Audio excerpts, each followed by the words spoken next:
السلام عليكم ورحمة الله تعالى وبركاته وعنا وناكسن داوديال إذا لهانتين باكسو دواد وركني مالين لها وادكلا سعوتين مرتي ميديا وركنا واحد لسعوتين يسانقوها النمعادي محمد وضبضا وركنا مانتا وقدور كرونا وحا كمدا munaasabad lagu soo bandhigay waxqabadka sanadkii tagay ee xarunta cilmi baarista iyo horumarinta aadanaha oo ka dhacay magaalada Muqdisho wakiil lacaan ah oo ka kala socda dalka Itoobiya oo kulan ku yeeshay magaalada Bahardar ee deegaanka Axmaarada imika iyo haatan ku soo dhawaada daawadayaal qodobadan iyo qodobo kale oo faahfaahsan marwada koobaad ee dalka Itoobiya oo ka qayb gashay munaasabada xarika jarka laba dugsi sare oo jigjiga laga dhisay marwada koobaad ee dalka Itoobiya Marwa Sinaash ayaa ka qayb gashay munaasabada xarika jarka dugsiyada Ilays 1 iyo Ilays 2 oo ay sanadkii hor dhagax dhigtay iyadu munaasabada xarika jarka oo sida lagu sheegay bogga SRTV ka dhacday gudaha Ilays 2 ayaa waxa ku wehelinaya madaxda dawladda deegaanka Soomaalida oo uu horgal u yahay madaxweyne Mustafa Maxamed Cumar madaxweyne Mustafa ayaa mar uu ka hadlay munaasabadan sheegay inay xaruntani ahayd meel uu ka dhaco tacaddi bini aadam madaxweynaha ayaa intaa ku daray inay magaalada jigjiga sanadkan gudihiisa 3 dugsi wasiirka waxbarashada dawladda deegaanka Soomaalida mudane Faatax Maxamed Faatax ayaa isna dhankiisa tibaaxay in isbedelkii kadib deegaanka laga dhisay dugsiyadii ugu badnaa abid Marwa Sinaash ayaa dhankeeda carabka ku dhufatay in ay dugsiyadani faa'iido yeelanayaan oo kali ah marka ubadka wax lagu baro ugu dambeyntiina waxay hadiyad guddoonsiisay madaxweyne Mustafa iyadoo sidoo kalena ka guddoontay mid kale madaxweynaha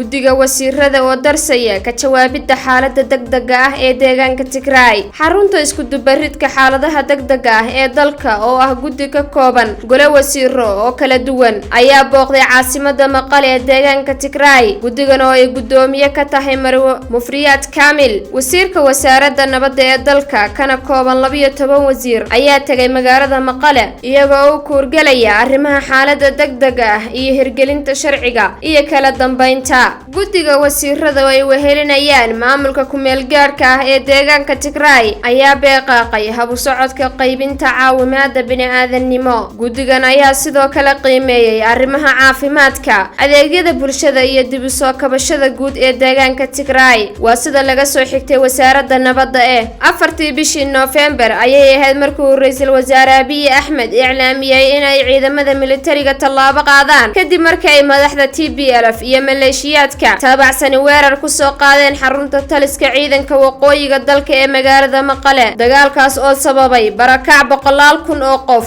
iyo 100 gudaha ku nool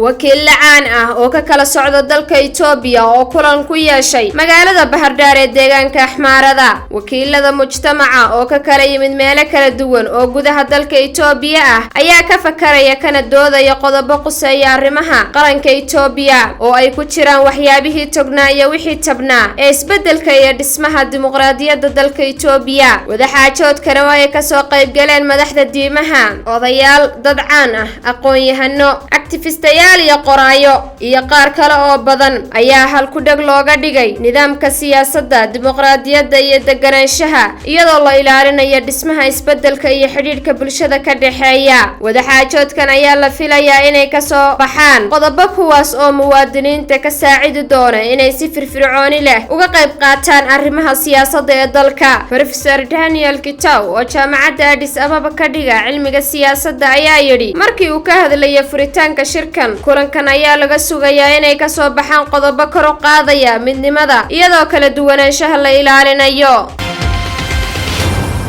qodobka ugu dambeeya warkeena maantana waa daawadayaal munaasabad lagu soo bandhigay waxqabadka sanadkii tagay ee xarunta cilmi baarista iyo horumarinta aadamaha oo ka dhacay magaalada Muqdisho munaasabad lagu soo bandhigay guulaha iyo waxqabadka sanadkii tagay ee xarunta cilmi baarista iyo horumarinta aadamaha ayaa ka dhacay magaalada Muqdisho ee caasimadda dalka Soomaaliya munaasabadan ayaa waxa ka soo qayb galay wasiiro xildhibaano siyaasiyiin culimo u diin dhalinyaro iyo madaxda maamulka TV-ga qaranka. Dr. Luul Salaad Ibraahim aasaasaha xarunta cilmi baadhista iyo horumarinta aadamaha ahna gudoomiyaha xarunta ayaa soo bandhigtay waxqabadka xarunta ee sanadkii la soo dhaafay. Cabdirashiid Maxamed Axmed wasiirka wasaaradda batroolka ee dalka Soomaaliya iyo Senator Samson Daahir Maxamuud oo ah senator ka tirsan xubnaha aqalka sare ee dalka Soomaaliya ayaa bogaadiyay waxqabadka xarunta kuna dhiirigeliyay inay sii wadaan dadaalkooda. warkeeni maantana daawadayaal waa naga intaan marka xigta ku kulmi doona hawada waxaan idinkaga tagaynaa sidaa iyo amaana Allah.